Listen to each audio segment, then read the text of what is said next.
आकाशवाणी छत्रपती संभाजीनगर केंद्र प्रासंगिक.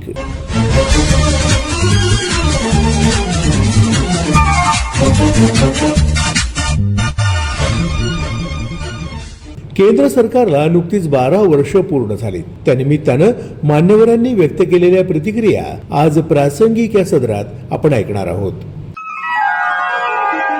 माजी केंद्रीय अर्थ राज्यमंत्री डॉक्टर भागवत कराड यांनी केंद्र सरकारच्या 12 वर्ष पूर्ती निमित्तानं बोलताना कर रचनेतल्या सुधारणा, डिजिटल अर्थव्यवस्था आणि इतर पायाभूत सुविधांमध्ये झालेल्या विकासाचा आढावा घेतला. ते म्हणाले, सर्व श्रोत्यांना नमस्कार. भारताचे यशस्वी प्रधानमंत्री माननीय मोदी साहेब यांनी देशाला आत्मनिर्भर आणि विकसित राष्ट्र बनवण्याच्या दिशेने हालचाल केलेली आहे. 2014 मध्ये ज्यावेळेस प्रधानमंत्री म्हणून काम सुरू केलं त्यावेळेस अर्थव्यवस्था 10व्या नंबरला होती, पण आता ही अर्थव्यवस्था 4थ्या नंबरला आलेली आहे. याचं एकमेव कारण जर पाहिलं असेल तर वेगवेगळे रिफॉर्म्स प्रधानमंत्री मोदी साहेबांच्या नेतृत्वात केलेले आहेत. विशेषतः जीएसटी लागू करून देशात एक राष्ट्र एक कर व्यवस्था निर्माण करण्यात आली. त्यामुळे व्यापार सुलभ झाला आणि कर प्रणाली अत्यंत पारदर्शक झालेली आहे. आज भारत देशाची आर्थिक व्यवस्था सक्षम आहे. डिजिटल भारताची क्रांती म्हणजे डिजिटल इंडिया अभियानामुळे आज भारत देश डिजिटल व्यवहारामध्ये जगातील आघाडीच्या देशापैकी एक आहे. यूपीआयचं इनोव्हेशन भारत देशामध्ये झालं आणि आता यूपीआय एक सामान्य नागरिक काही सेकंदात वापरून आर्थिक व्यवहार करू शकतो.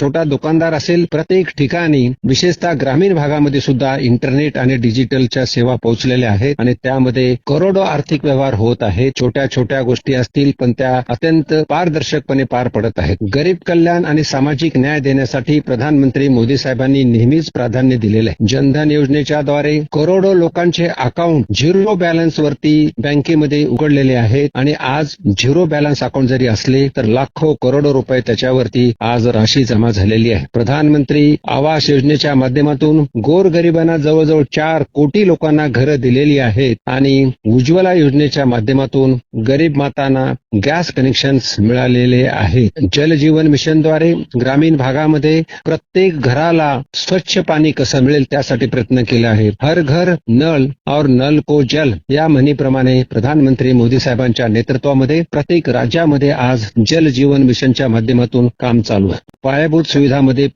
अभूतपूर्व विकास झालेला आहे. देशभरात महामार्ग, द्रुतगती मार्ग, रेल्वे, विमानतळ, बंदराच्या विकासानं घेतलेली मोठी गती यामुळे एकंदरीत भारताचा व्यापार आणि भारताच्या व्यापारासाठी लागणारी व्यवस्था चांगली झाली आहे. वंदे भारत रेल्वे ही आधुनिक भारताची ओळख बनली आहे. ग्रामीण रेल्वेची जाळी ही मोठ्या प्रमाणावर विस्तारलेली आहे. त्याचबरोबर जवळजवळ 1300 रेल्वे स्टेशन विमानतळासारखे आधुनिक रेल्वे स्टेशन बनत आहेत. विमानतळांची संख्या 75 वरून 150 पेक्षा जास्त झालेली आहे. अभूतपूर्व पायाभूत सुविधा केल्यामुळे यामध्ये अत्यंत चांगली व्यवस्था निर्माण झालेली आहे. आत्मनिर्भर भारत म्हणजे स्वावलंबी भारत, त्यामुळे उत्पादन क्षेत्राला चालना देण्यासाठी विविध योजना राबवण्यात आलेल्या आहेत. मोबाईल उत्पादनमध्ये भारत देश आज जगामध्ये नंबर 2 चा झालेला आहे. इलेक्ट्रॉनिक्स असेल, संरक्षण उत्पादन असेल आणि 14 वेगवेगळ्या उत्पादनासाठी PLI प्रॉडक्ट लिंक इन्सेंटिव्ह ही स्कीम सुरू केलेली आहे. यामध्ये विशेष करून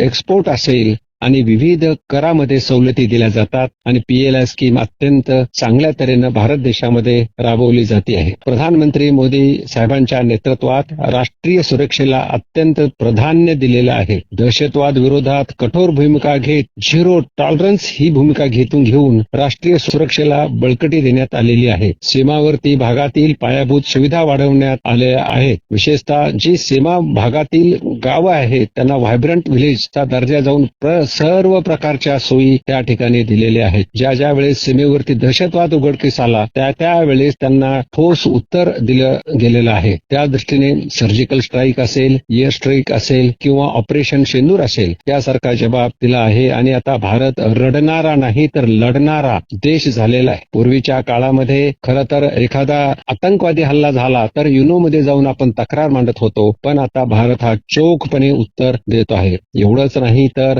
संरक्षण सामुग्री बनवण्यासाठी डिफेन्स सेक्टरमध्ये अत्यंत सुविधा निर्माण केलेल्या आहेत. आज भारत देशाचा डिफेन्स मधला एक्सपोर्ट सुद्धा 25,000 कोटीपेक्षाही जास्त झालेला आहे. परराष्ट्र धोरणामध्ये अत्यंत यश प्रधानमंत्री मोदी साहेबांच्या नेतृत्वात मिळते. भारताची जागतिक प्रतिष्ठा वाढली आहे. आज जगातील प्रमुख देश भारताकडे विश्वासाने पाहतात. G20 सारखी महत्वाची जी कॉन्फरन्स होती किंवा जे आयोजन होतं G20चं, तर ते फक्त दिल्ली येथे न करताना जवळजवळ 250 शहरामध्ये करण्यात आलं. ह्युमन डेव्हलपमेंट इंडेक्स अत्यंत महत्वाचा असतो. म्हणून आरोग्य क्षेत्र असेल, त्याचबरोबर एज्युकेशन असेल आणि रोजगार मिळावा म्हणून विविध सुविधा माननीय प्रधानमंत्री मोदी साहेबांच्या नेतृत्वात मागील 12 वर्षात झालेले आहेत. आज आयुष्यमान भारत योजनेअंतर्गत आयुष्यमान कार्ड म्हणजे ज्यांच्याकडे हे कार्ड आहे त्यांना विमाची सोय केलेली आहे आणि 70 वर्षापेक्षा जास्त ज्यांचं वय आहे त्यांना मात्र 8 न घालता त्यांना सुद्धा आज आरोग्य सेवा फुकट मिळते. त्याचबरोबर कोविड महामारीच्या काळामध्ये भारताने स्वतःची लस विकसित केली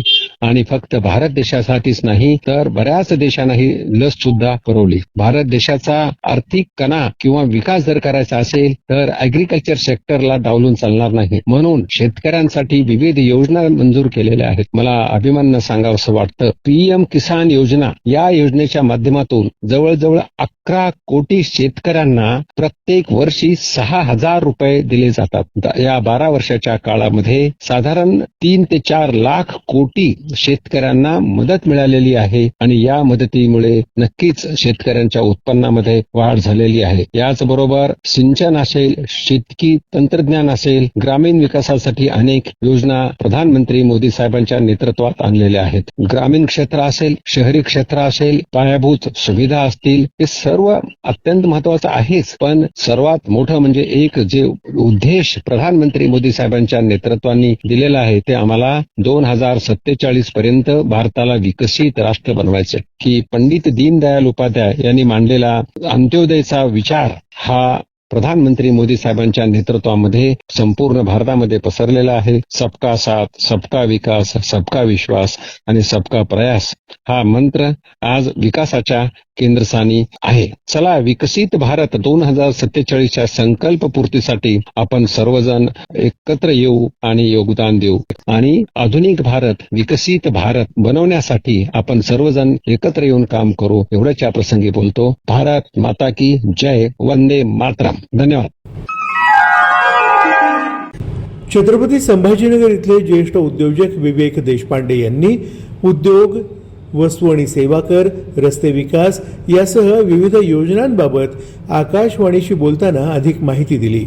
2014ला अच्छे दिन से सुरुवात करून 2020ला माननीय नरेंद्र मोदीजींनी आत्मनिर्भर भारताचा संकल्प केला आणि आता 2026ला 12 वर्ष पूर्ण करून विकसित भारत 2047चा पाया पंतप्रधानांनी रचलेला आहे. इन्फ्रास्ट्रक्चर असेल, राजकीय क्षेत्र असेल, सामाजिक क्षेत्र असेल, ह्या सर्व क्षेत्रामध्ये एक भरपूर अशी प्रगती मोदीजींच्या काळात सुरू झाली. इन्फ्रास्ट्रक्चरमध्ये सांगायचं झालं तर खरं म्हणजे समृद्धी महामार्ग असेल, दिल्ली मुंबई इंडस्ट्रियल कॉरिडॉर असेल, त्याचे आपण लाभार्थी आहोत. समृद्धी महामार्ग आपल्या संभाजीनगर जवळून देतोय आणि दिल्ली मुंबई इंडस्ट्रियल कॉरिडॉर मुळे जवळजवळ 1 लाख कोटीची गुंतवणूक येत्या 2-3 वर्षामध्ये छत्रपती संभाजीनगरमध्ये येते. तर राष्ट्रीय महामार्गाचं जाळं जे 2014 पर्यंत 91,287 किलोमीटर जे होतं, तर आज ते 1,46,00,000 किलोमीटर असं ते जाळं दररोज 37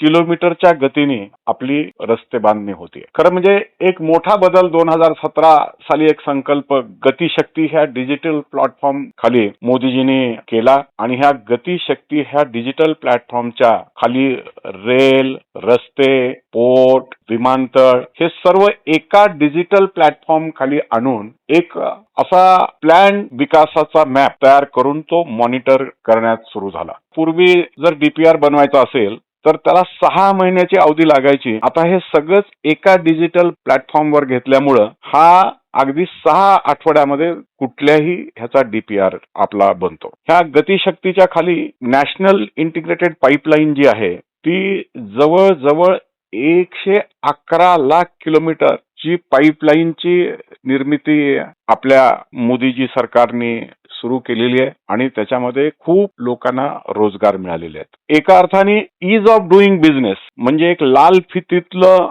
इन्स्पेक्टर राज संपवून उद्योगासाठी रेड कार्पेट अशा पद्धतीचं वातावरण ह्या 12 वर्षाच्या काळात सुरुवात झालेलं आहे. जागतिक जी आपली रेटिंग आहे ती 2014ला भारत देशाचा नंबर जो 142 होता तर आता तो 2020ला 63 वर आलेला आहे. ही जी 79 नंबरची जी जंप आहे तर ही निश्चितच वाखाणण्याजोगी आणि कौतुकास्पद अशी आहे. पूर्वी पर्यावरण क्लिअरन्स हा एक गोड शब्द होता. कुठलाही जर प्रोजेक्ट डिले करायचा असेल तर पर्यावरण क्लिअरन्स झाला नाही असं म्हटलं जायचं आणि अशा ह्या गोष्टीला पर्यावरण क्लिअरन्सला कमीत कमी 600 दिवस आपल्याला लागत असत. आता परिवेश नावाचं पोर्टल सुरू केलेलं आहे आणि ह्या डिजिटल प्लॅटफॉर्ममुळे आपल्याला कुठलाही हा पर्यावरण क्लिअरन्स असेल तर तो 75 दिवसातच आपल्याला मिळतो. रिअल इस्टेटमध्ये रेरा आणून एक जी शिस्त निर्माण केली आणि ह्या प्लॅटफॉर्मवर जवळजवळ 1.3 लाख कोटी प्रोजेक्ट हे रजिस्टर झाले.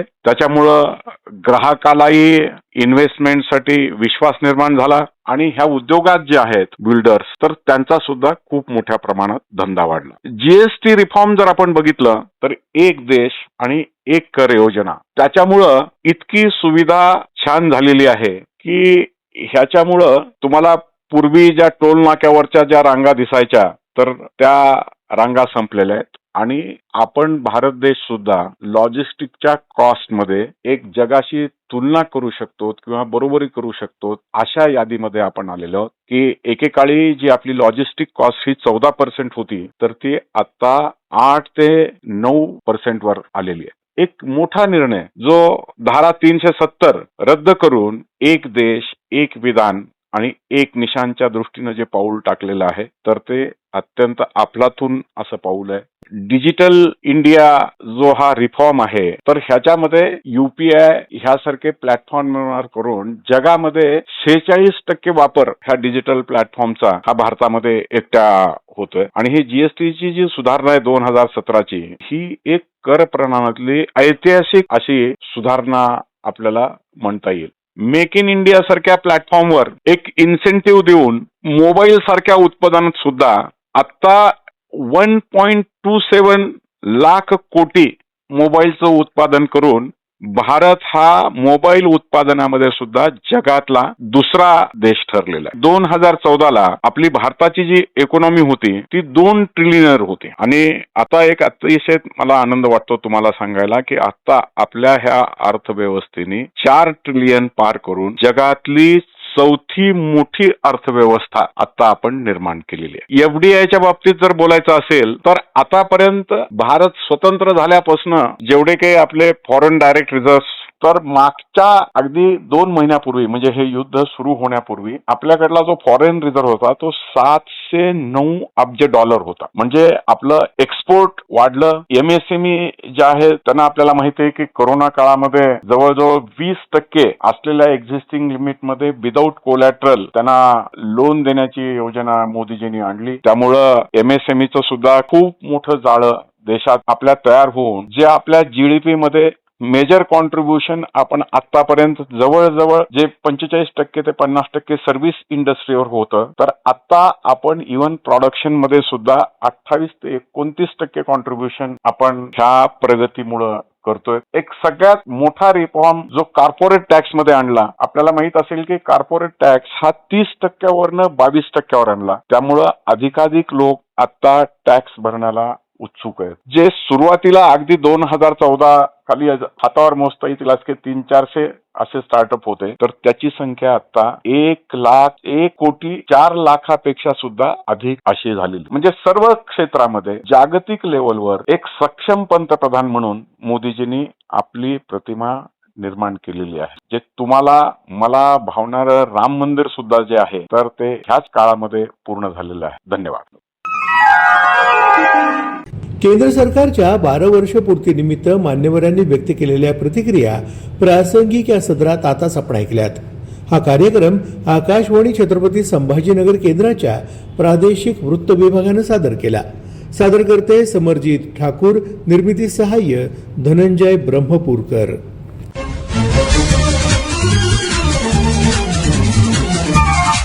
आहे.